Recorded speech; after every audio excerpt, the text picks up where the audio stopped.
Shalom, good morning. యాశ్వామిస్య నామమున మీకు శుభము కలుగును గాక. పరమ తండ్రి ఎలోహిమైన యెహోవా అనుదిన కృపలో భాగంగా ఈరోజు మనకు అనుగ్రహిస్తున్న లేఖన భాగము యెషయా గ్రంథము 41వ అధ్యాయము 10వ వచనము. దిగులు పడుకుము, నేను నిన్ను బలపరుతును, నీకు సహాయం చేయవాడను నేనే. కాబట్టి మన ఎలోహిమైన యెహోవా మనకు వాగ్దానం చేసి వస్తుంటున్నాడు.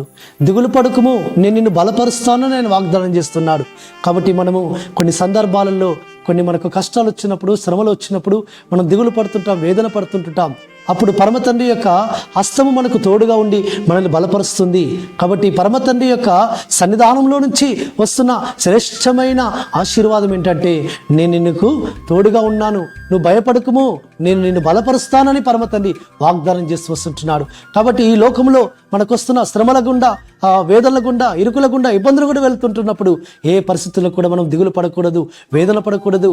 పరమ తండ్రి హస్తం మనకు తోడుగా ఉంది. ఆయన హస్తం మనల్ని బలపరుస్తుంటుంది. నీతి నా దక్షిణాస్తంతో నిన్ను ఆదుకొందునని ఆయన వాగ్దానం చేస్తూ వస్తుంటున్నాడు.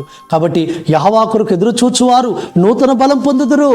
అవును, పరమతండ్రి సన్నిధిలో మనం ప్రార్థన చేసి కనిపెట్టినప్పుడు ఆయన యొక్క బలమునిచ్చి ఆయన మనల్ని బలపరిచే నాథుడు. కాబట్టి ఆయన మహాశక్తి సంపన్నుడు, ఆయన బలాఢ్యుడు, ఆయన పరాక్రమశాలి. కాబట్టి ఆయన అంటూ వస్తుంటున్నాడు, నా బలాన్ని నీకు ఇస్తాను, నేను నిన్ను బలపరుస్తాను, నేను నీకు తోడుగా ఉంటాను, నిన్ను నడిపిస్తానని పరమతండ్రి సెలవిస్తుంటున్నాడు. కాబట్టి ఆయన మనకు బలమునిచ్చి శక్తినిచ్చి మనల్ని నడిపించే నాథుడు. కాబట్టి మనము బలహీనులమని ఎప్పుడు మనం అనుకోకూడదు. ఎప్పుడు నేను బలహీననో అప్పుడు బలవంతుడునని అపోస్తలుడైన పౌలు అంటున్నాడు. కాబట్టి ఆయన మన బలహీన సమయాలలో మనకు బలమునిచ్చి మనల్ని బలపరిచి మనం నిలబెట్టేవాడు, మనల్ని నడిపించే నాథుడు, మనం సేవిస్తున్న సర్వశక్తుని సుమ. కాబట్టి అటు సర్వశక్తిని యందు మనం విశ్వాసం ఉంచుదాం, ఆయన బలాన్ని పొందుకుందాం, ఆయన చేత బలపరచబడదాం, ఆయన సన్నిధానంలో ధైర్యంతో ముందుకు సాగుదాం. అట్టి విధమైన పరిశుద్ధాత్మ నడిపింపు, అట్టి విధమైన కృప ఆ పరమతని మనకు సమృద్ధిగా అనుగ్రహించి మనల్ని బలపరచును గాక. ఆమేన్. ప్రార్థన చేసుకుందాం. పరలోకందున మా తండ్రి, సర్వోన్నతుడ, జీవాధిపతి, యాశ్వమిస్యానికి స్తోత్రము తండ్రి. దిగులు పడుకుము, నేను నిన్ను బలపడుతున్నాను సెలవిచ్చిన నాయన.